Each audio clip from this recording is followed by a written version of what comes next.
CEO Adrian Gore joins us this evening. Adrian, good evening. The economy is contracting. Many other similar businesses are trying to conserve cash around the uncertainty. But you going ahead with capital expenditure, it seems, whether it's the bank or other innovation. Why is that?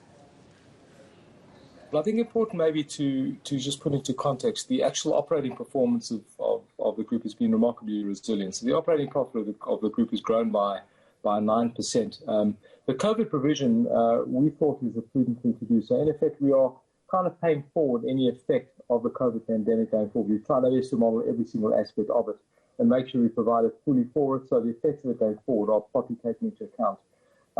Interest rate effects will go up and down, and those are simply balance sheet items that don't affect the operating performance of the organisation. So we are pretty comfortable with how the year has progressed, and to a large extent, the organisation is very capital strong, highly liquid, very strong from a solvency perspective.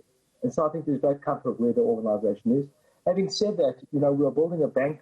We're investing in a number of new initiatives, and I think these are times to build. The discovery model around focusing on wellness, resilience, behaviour is, if anything, in a post-COVID world, even more relevant. So we've been really, really pleased with the performance of the bank, and we're moving ahead very strongly. Yeah, supposedly you're more optimistic about the economy as well. So that 3.4 billion rand set aside as a coronavirus provision, including possible policy lapses. Looking at the start of this pandemic, Adrian, surely you may have considered a case more nightmarish, if you like, than it actually turned out. Absolutely. I mean, the COVID provision we set up was based on our best modelling kind of towards the end of our financial year in June. We did our best to try and anticipate the effect on mortality on lapses, as you point out, and that was the number we got to. What we've seen now, as you say, is the cap rate has come down a lot quicker. Deaths, luckily, at a human level and a financial level are seeming to subside a lot quicker than expected. So it would appear in the early phase of this financial year that the provisions may be adequate or maybe more than adequate. And I hope that is true from a social perspective. So we seem to be moving down the curve a lot quicker than we expected, and that's a fantastic thing.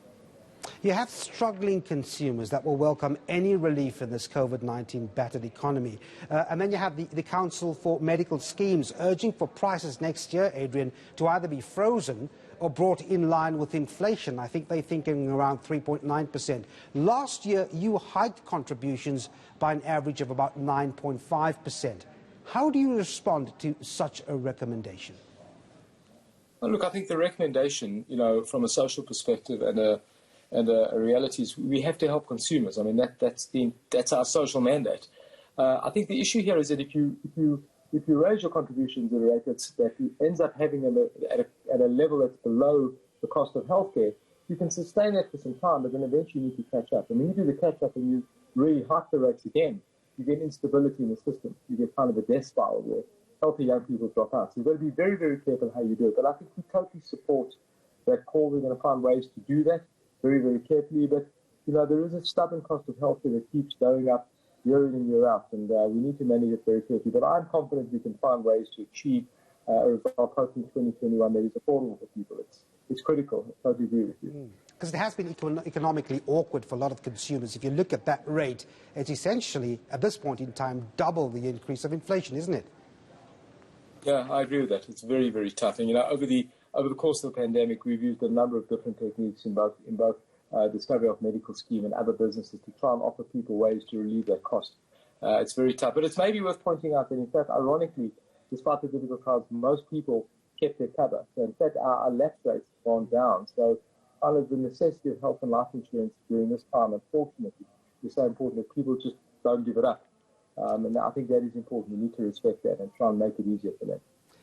So you've got, close to 500,000 account holders now for the bank. I'm just wondering, surely you can't draw parallels with other sort of newly emerging banks around there who may have boasting higher numbers. But what do you make of this, 489,000 or some odd account holders to Discovery Bank so far?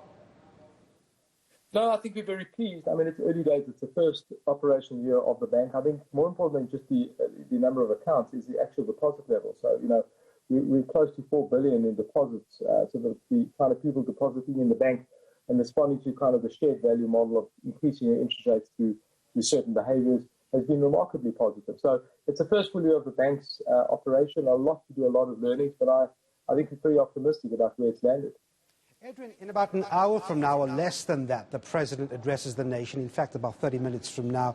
Easing of restrictions are expected. In the state of recovery that we're going through, what are you looking for in the President tonight? Look, I'm hoping to go to a lockdown one. I think we are very for opening up as much as we can. We've been pretty clear that the early lockdown a number of months ago, and what we did was the right thing to do. We've got our hospitals saving space, both public and private, to be ready. Now let's learn about treatment modalities. And the epidemic is coming down quickly, but the economy is suffering, people are suffering. We have to move forward. So I'm hoping to hear from the President an easing of these restrictions. We need to do as much as we can to get to work. And I think we must stop pontificating, advocating responsibility to government and whatever. Big business and people, we have to create confidence. We have to help SMEs. We have to use our restaurants, our tourist facilities. We've got to get the economy growing. All right. Adrian Gore, CEO of Discovery, thanks very much indeed for talking to us.